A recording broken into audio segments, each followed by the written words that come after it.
When I was a skinny 12-year-old in 7th grade, I had a scheduled fist fight with a classmate. The place was just about exactly where I'm standing, near the Little League baseball field in Phelps Park, Teaneck, New Jersey, about 4 blocks from the house where I then lived. The time was early evening on June 12, 1967, and at the appointed place and time, my opponent and I showed up, saw that the referee that we had picked out for the occasion was present, and got ready to fight. What it was that my classmate, whom I'll call Leon Steiner, had been tormenting me throughout 7th grade, and by the end of that year I had had it. A couple of things had put us on the road to this encounter. One was that we were both on the short side.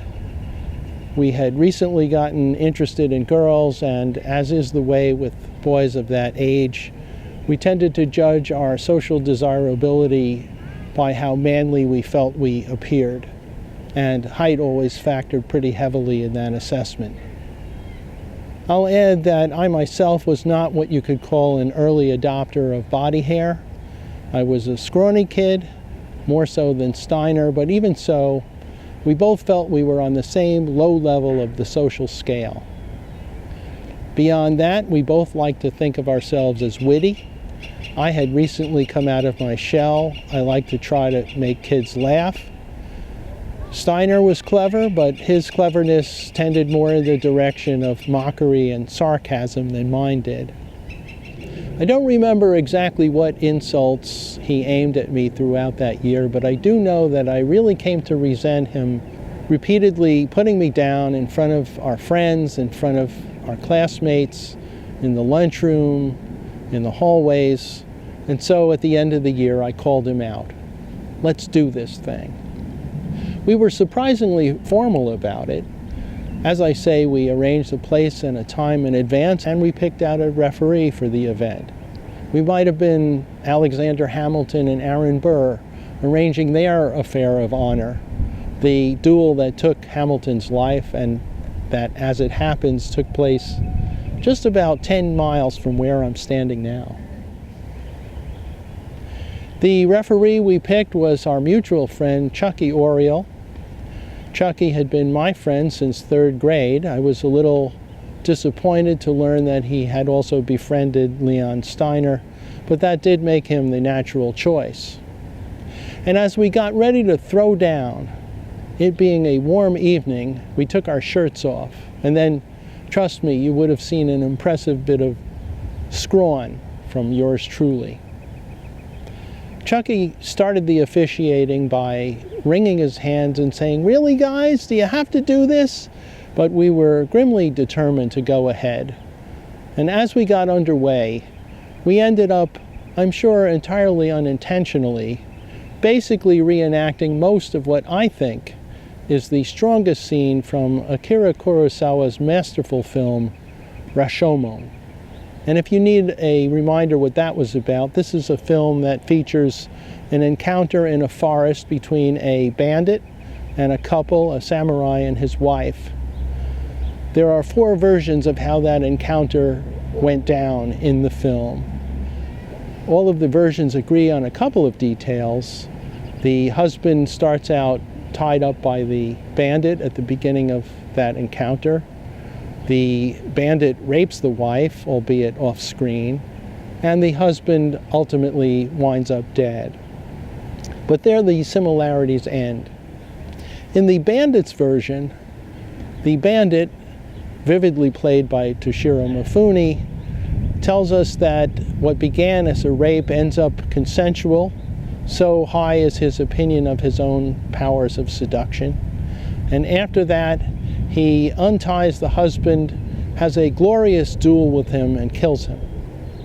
In the wife's version, the wife, after the bandit has left, sees the husband still tied up, looking at her with such cold disdain that she can't bear it, but she takes a knife and tries to kill herself.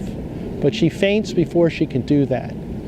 When she comes to, she sees that the husband has been stabbed to death with the knife. In the dead husband's version, relayed to us by a spirit medium, the husband ends up alone in a grove in the forest, so filled with despair that he takes the knife and kills himself. But it is the final version, the woodcutter's version, that I think is the most compelling. The woodcutter has witnessed and describes, and we see a sword fight unlike any depicted elsewhere in cinema. The two men don't want to fight, but they are provoked to do so by the wife, who suggests that they are cowards if they don't. And as they engage, so terrified are they of each other and of being killed, that they slash at each other wildly from as far apart as they can get. They trip over roots and rocks and leaves, they drop their swords, they pant in their fright. It's all a mad scramble that just has the ring of truth about it. And that's pretty much how it went down with me and Steiner. We swung at each other mightily, real haymakers that, had they connected, probably would have caused unconsciousness. But so terrified were we of each other and of getting hit that the most that would happen would be that occasionally a fist would whiz by a face, just grazing the tip of a nose, doing absolutely no harm. Well, it went on like that for a while till, panting with exhaustion from the fear, from the adrenaline, we knew that the fight was at an end. And it was at that point that I realized that if I hurried home, I could just catch the beginning of a once-a-season televised event that I had really wanted to see. I said to the others, "Guys, are we done now?" I don't remember if I told them what it was that I wanted to catch, but the fact is that June 12th, 1967 was the air date for the Charles M. Schulz animated summer special, You're in Love, Charlie Brown. And if you need a reminder what that was about, this is the one where Charlie Brown struggles mightily with himself to work up the nerve to talk to the little red-haired girl and tell her how much he likes her. But so terrified is he of doing that, that whenever he gets near her, he is too paralyzed to speak. So that's how I ended that evening. By riding my bike home as fast as I could, I caught the beginning of that program and saw the entire thing.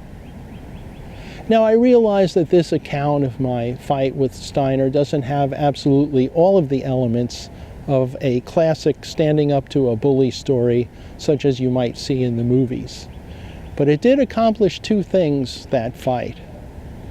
For one thing, it enabled me, although only these many years later, to see some interesting parallels between Rashomon and You're in Love, Charlie Brown.